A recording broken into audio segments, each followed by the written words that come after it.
5 Unsolved Mysteries About the Brain. If you ask Christoph Koch, Ph.D., Chief Scientist and President of the Allen Institute for Brain Science, how close we are to understanding our own brains, he scoffs. "We don't even understand the brain of a worm," Koch said. The lab roundworm, more technically known as Caenorhabditis elegans, houses 302 neurons and 7,000 connections between those neurons in its microscopic body. Researchers have painstakingly mapped and described all those connections in recent years. And we still don't fully understand how they all work synergistically to give rise to the worm's behaviors. We humans have approximately 86 billion neurons in our brains, woven together by an estimated 100 trillion connections, or synapses. It's a daunting task to understand the details of how those cells work, let alone how they come together to make up our sensory systems, our behavior, our consciousness. We asked Koch and his neuroscience colleagues to reflect on how much we still don't know about the brain, and how these researchers are trying to solve those mysteries. What is the brain made of? The brain consists most obviously of gray matter and white matter, brain tissue and its interconnections or bundles of axons. Look more closely at the former and one can distinguish neurons and glia, the other kind of brain cell. But we're far from understanding all the types of neurons and other brain cells at the level of what they do. How can we understand the entire thing if we don't understand how many different components there are?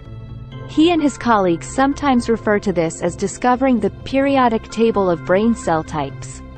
Chemists have an organized table that describes the 118 known chemical elements, the building blocks of matter, but neuroscientists are lacking such a well-defined categorization of the brain's building blocks.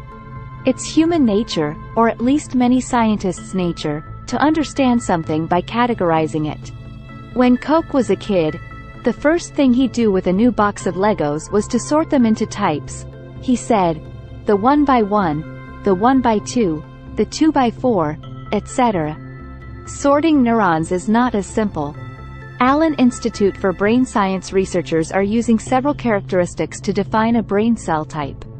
Different teams at the institute are sorting cells based on the genes they switch on and off, their detailed shapes, the regions of the brain they connect to, and their unique electrical behavior. Then comes the hard task of putting all that information together to define brain cell types based on all of these attributes. How does the brain change in disease? A big part of understanding the brain's parts list is so researchers can better understand which cells in the brain might underlie neurological and psychiatric diseases. Many neuropsychiatric disorders do not affect the entire brain uniformly, but rather start in or are driven by specific classes of neurons or other brain cells. Right now, we don't understand which cell types are vulnerable in these diseases, said Boaz Levi, Ph.D., a neuroscientist at the Allen Institute for Brain Science.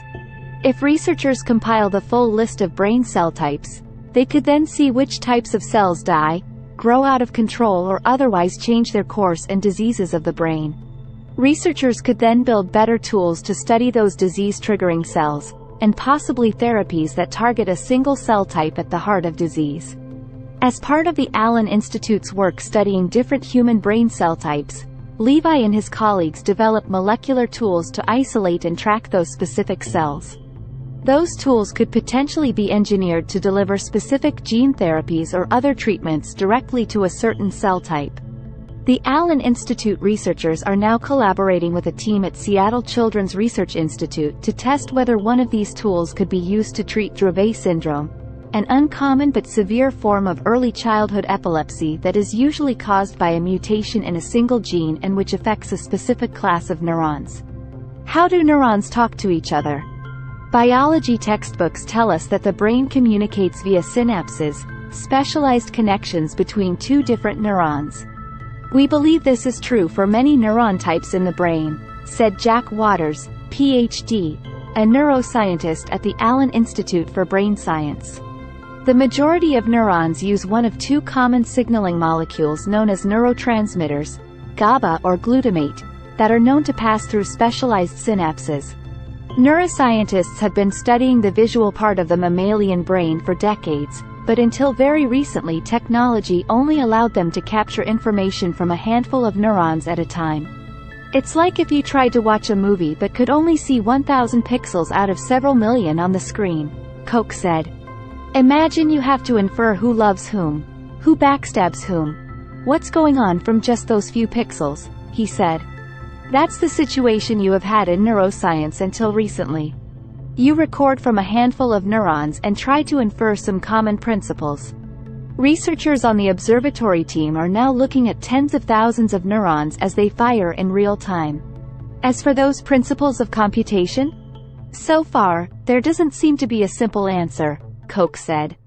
Rebecca Hodge, Ph.D., a scientist at the Allen Institute for Brain Science, holds a frozen slice of a post-mortem human brain donated to research.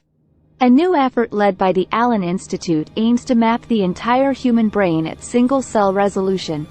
When we think about understanding something, we often think about being able to explain it in a relatively simple way. In science, researchers in other fields look to physics as a model of understanding, said Koch, who is himself a former physicist. The physical world lends itself to abstractions that can be boiled down to relatively simple equations. But what if biology doesn't? The more Koch and others at the Allen Institute study the brain at large scale, looking at many or most cells in the brain rather than just a few, the more they realize that even the parts of neuroscience they thought the field had nailed down are more complicated than anyone had realized. There may not be any simple path to understanding complex systems shaped by natural selection, Koch said. Evolution doesn't care about elegance. The brain doesn't care if you understand it.